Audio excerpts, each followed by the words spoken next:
자존감이라는 것이 사춘기 때 생긴다고 생각하는 사람들이 많아요. 근데 연구를 해보니까 훨씬 뿌리가 깊어. 그래갖고 갓난아이 때부터 시작돼요. 갓난아이 때. 그러니까 우리가 얼굴이 어떻게 생긴가 보려면 거울에다 비춰봐야 되잖아요. 애들은 자기가 이쁜 아이인지 미운 아이인지 몰라. 엄마 거울에 비친 자기를 보고 자기가 이쁜 아이구나 미운 아이구나 안다고. 그러니까 아이가 엄마 보고 빵긋 웃으면 엄마는 막 이뻐서 어쩔 줄 모르죠. 막 우리 새끼 운대 막 그러고. 그리고 어디 외출에다가도 애가 눈에 밟혀서 막 만사를 제쳐놓고 막 집에 달려와갖고 우리 새끼 엄마 보고 싶었지. 엄마도 우리 새끼 보고 싶었는데 막 그러고 뽀뽀를 해주고 막 그러죠. 그런 경험을 수백 번을 아기가 한다고 살면서 엄마가 살면서. 그러면서 아이는 어떤 생각을 하게 되냐면 엄마는 나하고 있으면 좋은가 봐. 나는 예쁜 아이인가 봐. 이게 자존감의 뿌리더라는 거죠. 네. 자존감 뿌리. 이런 애들은 이제 유치원 가게 되면 엄마 손잡고 가갖고 엄마 손 금방 놓고 선생님 나타나면 선생님하고 같이 막 장난 갖고 놀죠. 엄마가 나를 좋아했던 것처럼 선생님도 나를 좋아할 거야. 이런 믿음이 있으니까 그게 가능하다고. 근데 문제는 뭔가 하면 엄마가 애를 싫어하는 엄마가 있어요. 엄마도 그러고 싶겠어요. 본능적으로 모성애가 있는데. 근데 남편이 속색이 싸면 이제 그럴 수가 있어요. 네, 속색이 싸면. 애기가 특히 애비라도 닮았으면 이제. 네. 애기가 싫어지는 엄마들은요, 애가 그리고 엄마 품으로 파고들잖아요. 그럼 귀찮아요, 애기가. 자기도 모르게 어떤 데는 그냥 팍 밀쳐버린다. 에이구, 저는 가그래. 눈에 배들 말아라 좀. 그러면 아이는 그 엄마의 거울에 비친 자기 모습이 엄마는 나를 싫어하는구나. 나는 미운 아이구나. 이게 생긴다 그러죠. 유치원 갈 때도 엄마 손잡고 갔는데 엄마가 나를 싫어했던 것처럼 선생님도 나를 싫어할 거야. 그러니까 엄마 손을 못 놔요. 엄마가 딱 붙어갖고 막 뛰어놀라고 막 앙앙 울고 이제 막 난리가 나죠. 근데 다행히도 3분의 2는 성장하면서 그 상이, 부정적인 자화상이 수정이 일어나더라는 거예요. 왜냐하면 엄마 거울만 있는 게 아니죠. 엄마 거울은 이렇게 깨져가지고 나를 일그러진 모습을 보여줬는데 아빠 거울도 있고 선생님 거울도 있고 연인 거울도 있고 새로운 거울들에 비친 내 모습은 다른 모습이죠. 그러면서 수정이 일어나다. 문제는 이제 3분의 1이 문제지. 그 3분의 1이 낮은 자존감에 빠지게 되는데, 근데 이게 무의식에서 진행되기 때문에, 어린 시절의 경험이기 때문에 마음속 깊은 심층 심리의 존재예요. 네. 무의식에. 그래가지고는 어릴 때 3살 때에 엄마가 내게 준 점수를 나이 30, 40, 50이 돼도 그대로 자기한테 적용한다고. 나는 못나니.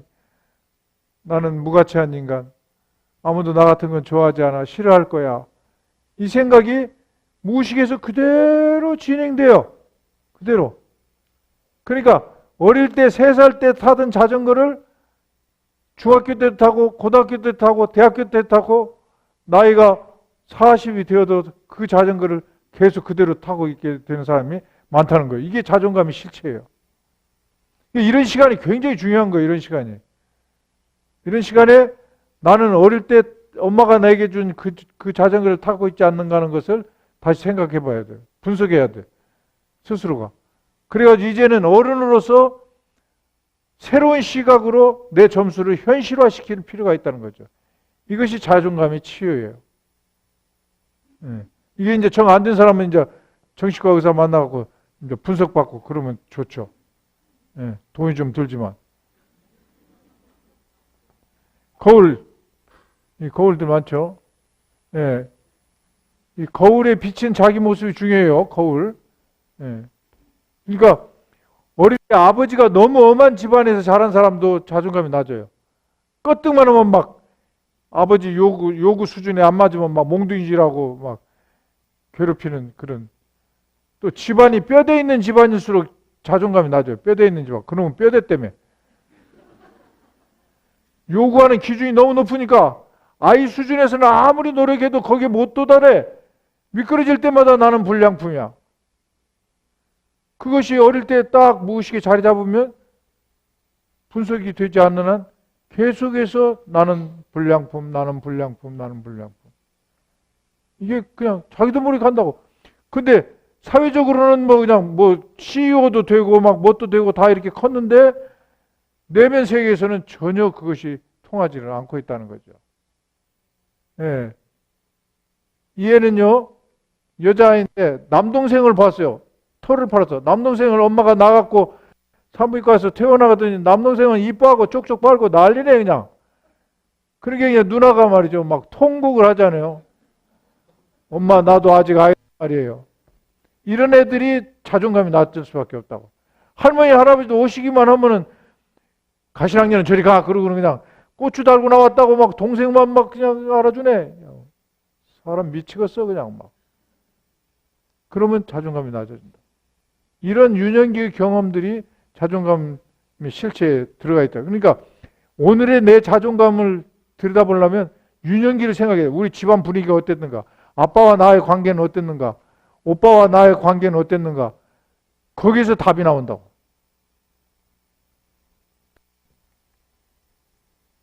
동생 얼굴 이렇게 만들어 놓고는 막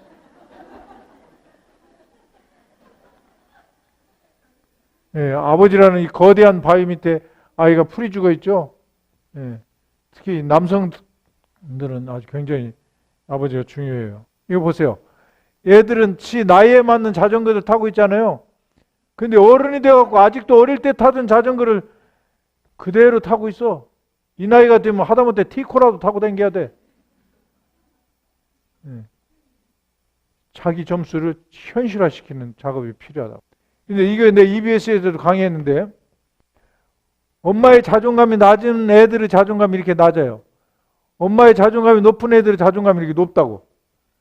그러니까 엄마가 열등감이 심하잖아요. 그럼 애들은 따라서 열등감이 심한 애들이 된다는 거예요. 여기 엄마들 알아서들 해 이제.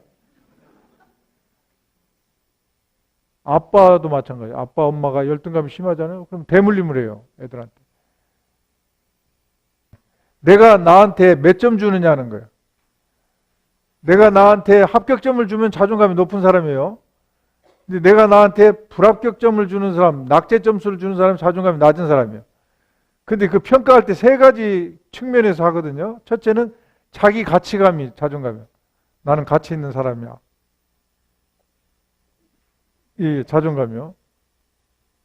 이만하면 나도 괜찮은 사람이야. 이런 사람이 자존감이 높은 사람이에요. 이만하면 나도 괜찮은 사람이야. 자, 한번 해볼까요? 이렇게 자기를 이렇게 껴안아 보세요. 따뜻거려줘 보세요. 여러분은 이걸 많이 해야 돼요. 자기를 따뜻거려줘야, 안고 다독거려줘야 돼. 욕하지 말고. 다독거려주면서 이렇게 말해봐요. 이만하면 나도 괜찮은 사람이야. 옳지, 잘했어. 다시 한번 시작. 옳지, 한 번 더.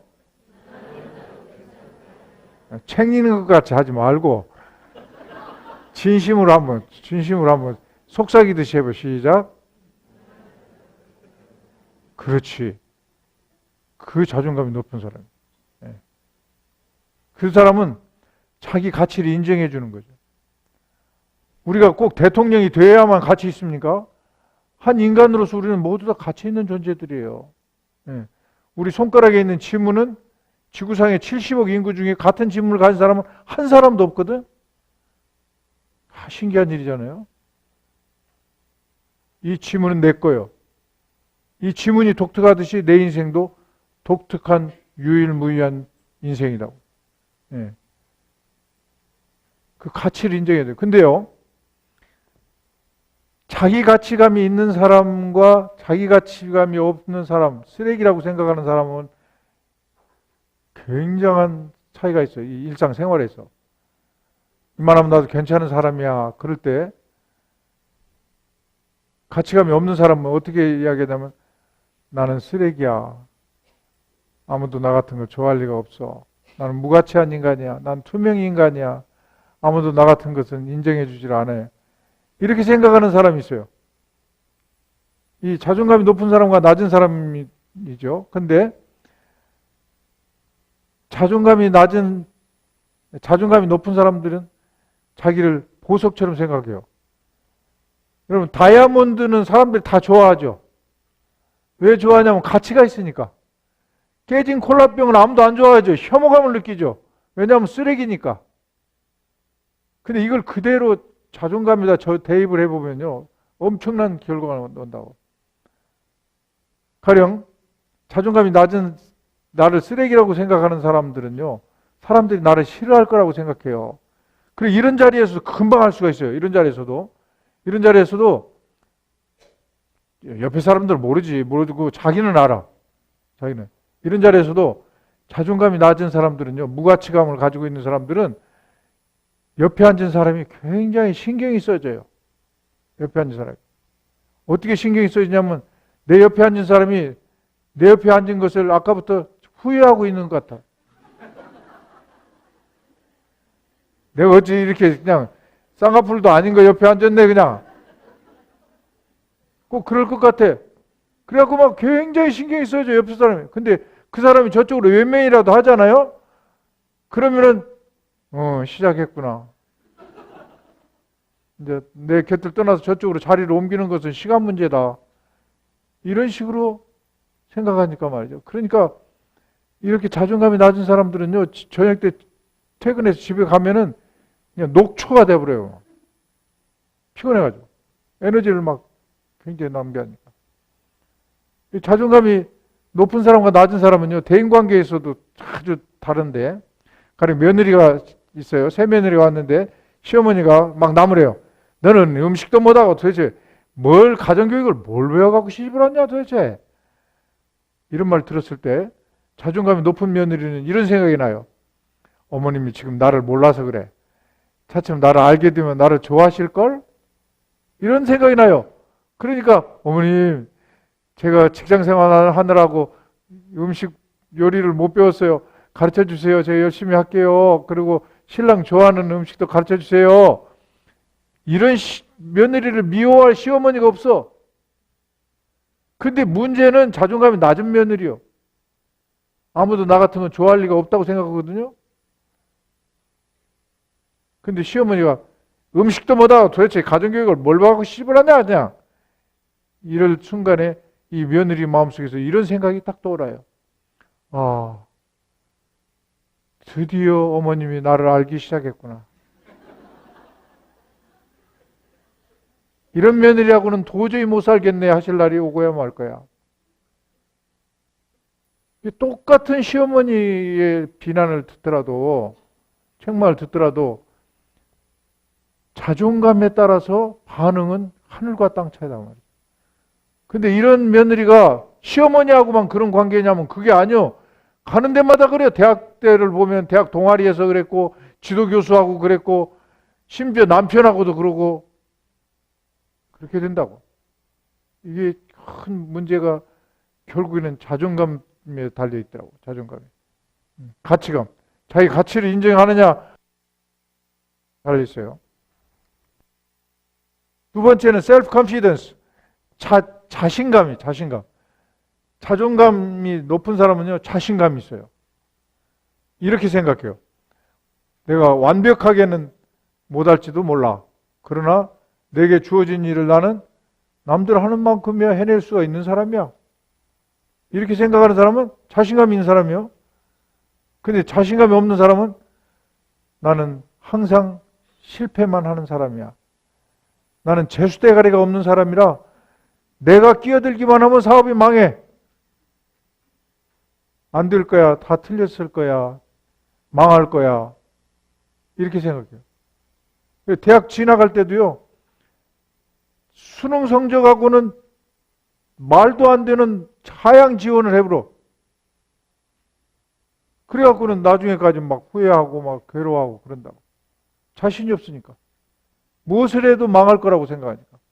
그러니까 이마에다가 마치 문신을 새긴 사람 같아. 크로닉 루저, 만성적 패배자. 나는 항상 패배자의 자리가 내 자리다. 이렇게 사는 사람입니다. 예. 이거 굉장히 불행한 일이에요. 그 다음에 죄책감. 죄책감이 있으면은 절대로 자존감 가질 수 없어요. 낯짝을 내놓고 살 수가 없잖아요. 저희는 부끄러우니까.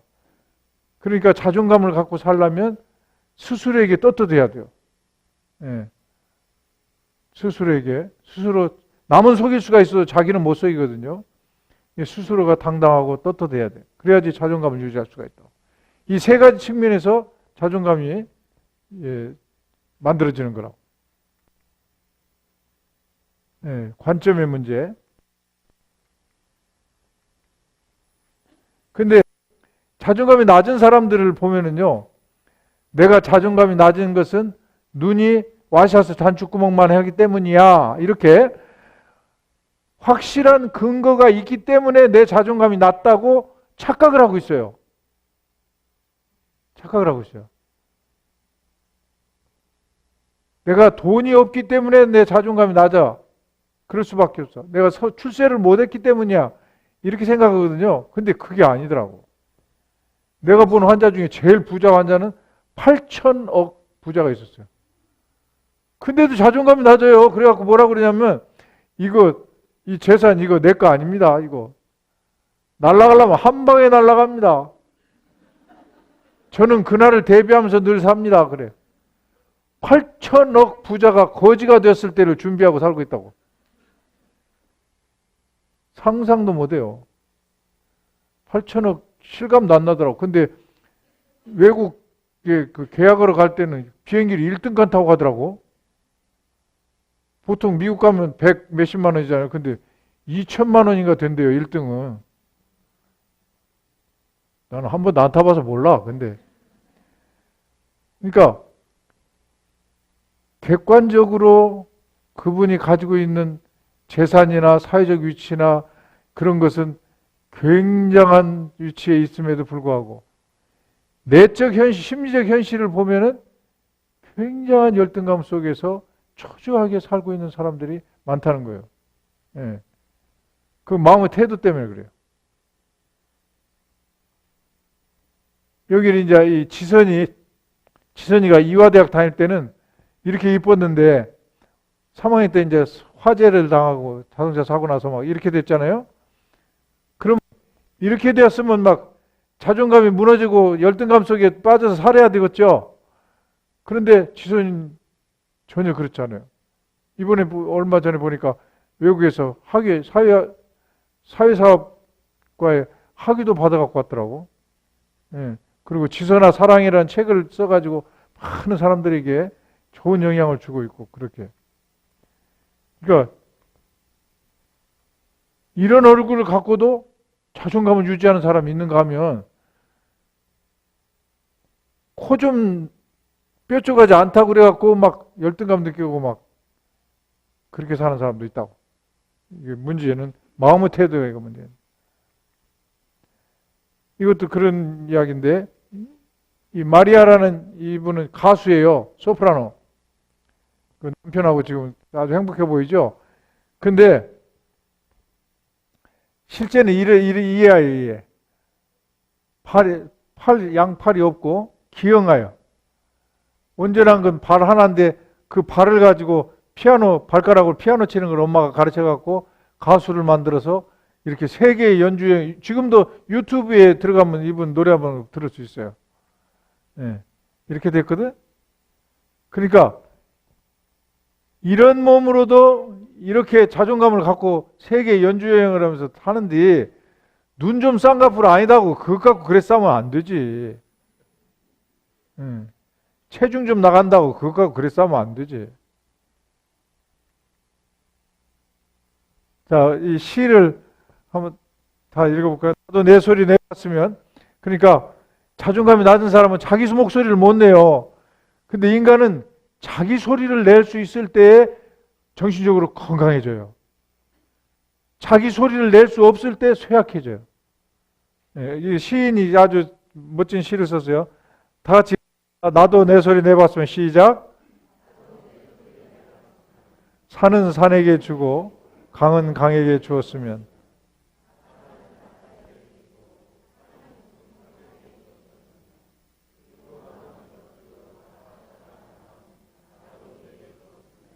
방울 소리 방울에서 나고 파도 소리 파도에서 나듯 나도 내 소리 내봤으면. 참 좋잖아요. 특히 저 파란 부분이 좋아요.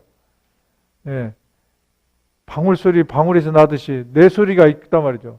지구상에 70억 개의 소리가 있다면 내 소리는 그 중에 아주 중요한 소리거든요. 근데 그 소리를 낼 수 있을 때 건강해진단 말이에요. 이게 정신, 마음을 치료한다는 것은 뭐냐면 자기 소리 내고 살게 만들어주는 것이 마음 치료예요. 그 소리를 낼 수 있을 때 건강해진다고. 예. 우울증 환자들도 자기 소리를 낼 수 있게 되면 확 밝아져요. 근데 자존감이 낮으면 소리를 못 내. 무서워갖고. 나를 당당하게 하는 힘, 자존감이. What matters most is how you see yourself. 중요한 것은 당신이 당신을 어떻게 보느냐는 거기에 달렸습니다. 그 말이에요. 남이 나를 비난하고 나를 욕하기 때문에 내가 자존감을 가질 수 없다고 다들 이야기해요. 근데 그게 아니에요. 유명한 말이 있어요. 내가 나를 비난하는 것보다 먼저 나를 비난하는 사람은 세상에 없다. 이런 말이 있어요. 무슨 말 알겠죠? 이미 내가 나를 비난하고 있기 때문에 그것을 투사라고 그래요. 우리는 투사. 투사하니까 사람들이 나를 비난한다고. 내 환자들은 그렇게도 많이 말해요. 어쩌면 세상에 그렇게도 많은 사람들이 나를 비난할까요? 그렇게 말해요. 사람들이 비난하는 게 아니라 자기가 자기를 비난하고 있어. 내가 나를 인정해주고 내 소리를 내게 허락해주면 사람들의 소리도 잠잠해진다고. 자기 소리가 중요한 거예요. 이 사람은 당당하죠. 자존감이 높은. 이 자존감하고 자만심하고는 달라. 자만심은 자기도 주적인 성격이에요. 상대방을 막 발로 밟고 자기가 그 굴림을 해야만 살맛 나는 사람들이요. 나르시시스트들. 이런 인간들 가까이 하지 말아요. 이런 인간하고 결혼하면 절대로 안 돼요. 예. 노예가 돼야 돼요. 그런 인간하고 살려면 노예가 돼야 돼요. 그러지 않으면 살 수가 없어요. 그러니까 그런 인간하고 살다가 되게 여성들이 40대가 되면은 우울증이 와요. 내가 여러 사람 치료했어요. 우울증이 와요. 노예처럼 살아야 되니까. 자기 소리 못 내고. 자만심은 남을 착취하고 지배하는 게 자만심인데 자존감은 그게 아니에요. 내가 한 인간으로서 가치 있는 존재라는 것을 알고 보니까 당신도 그렇게 소중한 가치 있는 존재입니다. 그렇게 사람들을 인격적으로 존중해줘요. 그러니까 직장에서 굉장히 인기가 좋아요. 직장에서. 예. 인기가 좋고, 이 IQ가 높은 사람은 취직이 잘 되는데, 승진은 자존감이 높은 사람이 승진이 잘 돼요. 부하 직원들한테도 아주 굉장히 인정받고, 인격적이니까. 예. 이 사람은 자존감이 높은 사람이요. 이 사람은 막 숨으려고 땅굴 파고 있잖아요. 이렇게 살 필요가 없는데 이럴 수밖에 없게 되는 것은 자존감 문제다고. 예. 자존감이 낮은 사람, 열등감이 빠져 사는 사람을 슬라이드 한 장으로 표현한다면 이렇게 표현할 수 있어요. 열등감은 쇠사슬로 자기를 꽁꽁 묶어놓고 큰 자물통 딱 채워놓고 이 열쇠를 갖고 열고 포를 날아가도 될 텐데 열쇠는 또 안 내놔. 깍 쥐고는 절대로 안 내놔. 얼마나 답답하게 삽니까? 예. 이게 마음의 현실이다. 한 여자 의사가 있었어요. 그 여자 의사는 눈에 대한 열등감이 있었어요. 이 외모에 대한 열등감이 제일 많아요. 외모에 대한 열등감, 뭐 집안 열등감, 우리 집안은 농사꾼 집안이야, 뭐 이런 집안 열등감, 무슨 뭐 학벌에 대한 열등감, 뭐 이런 열등감이 여러 종류가 있는데 눈에 대한 열등감이 있었어요. 근데 그렇게 환자 볼 때도 환자하고 이렇게 대면을 하면 자기 눈을 보니까 컴퓨터만 봐요. 컴퓨터만 보고 환자를 봐요. 그러니까 환자들이 불평이 많죠. 근데 이분이 이제 이 여자 의사가 그 친구하고 점심을 먹어요. 점심을 먹는데 한식을 먹는데 김을 이렇게 젓가락으로 김을 이렇게 들으니까 김이 2장이 따라 올라왔어요. 그럴 때 있잖아요. 우리 밥 먹다 보면 2장이 따라 올라와서 꼬스름한 김 2장을 한 입에 착 먹어불고 싶어. 근데 갑자기 친구 눈치가 보이더래요.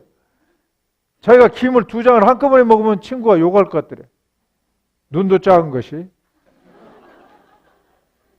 김을 2장씩이나 먹고 앉았네. 그래서 한 장을 띄어서 놓고 한 장만 먹었대요. 억울해서요. 집에 들어와서 김통을 꺼내갖고 석 장씩 여러 번 먹어버렸대요. 이게 문제라고. 그러니까 누가 이 여자 의사한테 김 한 장씩만 먹어요? 그럴 사람이 어디 있어요? 그리고 한 장씩만 왜 2장씩이나 먹어요? 그러면 나는 석 장도 먹는데 그런다고 뭔 문제가 있겠어요? 근데 혼자 시나리오를 써요. 이게 낮은 자존감을 가지고 있는 사람은 비극이라고. 네.